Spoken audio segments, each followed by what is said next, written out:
story time about the first time I got harassed because of my service dog. So, it was like later in the day at like night, probably around 7, and I went to this restaurant, like casino restaurant, and I go there quite frequently, like every, I don't know, at least a couple times a month, because I like their grilled cheese, okay, and their fries, and their fried mac and cheese balls, okay, and so my dad likes to go there and have his beer and watch hockey, and so that's what he was doing, and I went and I was eating dinner, because I didn't feel like cooking. Eden yelling at my dog because it went in the kitchen, okay, and so I sit there and I eat, no access problem, no nothing, right? Everything's chill. Zoe's under the table the whole time. She just lays there. People, like, we go there enough where the people know who we are. So when I'm done eating, I call my dad and I'm like, yo, I'm done, come pay the bill, because that's what we do. And so I got up because he was coming to pay the bill, and I was getting up to walk over to the place to pay the bill, and I was walking, and Zoe was perfect, good heel, so proud of her. And this dude, I thought this was a dog, because I hear this big, deep, scary, like, bark at my dog. And I did not know what it was, and it made me so anxious. I thought my dog, like, I thought Zoe was about to get attacked or something. And so I told her to leave it, and I turn around, and it turns out it's this big, buff, like, scary-looking dude. And I'm like, oh, man. And so when I'm getting up and walking over there, he gets up and follows me over there. And at this time, I was trying out a gentle eater on Zoe to see if I liked how that was for training. And so he asked, is that a muzzle? Why does your dog have a muzzle? You know, like, really kind of mean. And I'm just like, it's a gentle eater and it's for training. And then and then the guy's like, can I pet your dog? But like, he yells it and he's really violent about it. And like, I was like, like, scared, looking at my dad, and it was just like, yeah, sure, right? So we let him pet my dog, and my dog kind of was like backing up when he was petting her, so I should have took that as like a sign he wasn't a good guy or whatever, you know what I mean?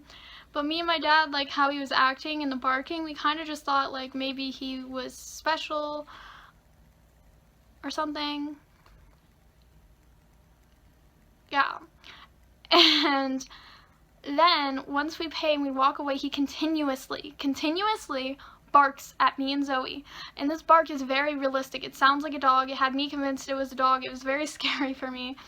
And mind you, at the time, my anxiety, just because he yelled, can I pet your dog, and the barking beforehand was really bad, so I was really, really anxious. And when I was walking out, I saw my dad's friends, and me and my dad went to go say bye to them, and I was talking to them, catching up, you know what I mean? And they were, like, in a circle around me, kinda, and we were just talking, and this dude just keeps barking and barking and barking at Zoe. And Zoe leaves it. I tell her, leave it, leave it, leave it. Mind you, Zoe is also still in training at this time. She is right now, but we are having somewhat problems with her barking every once in a while and stuff like that.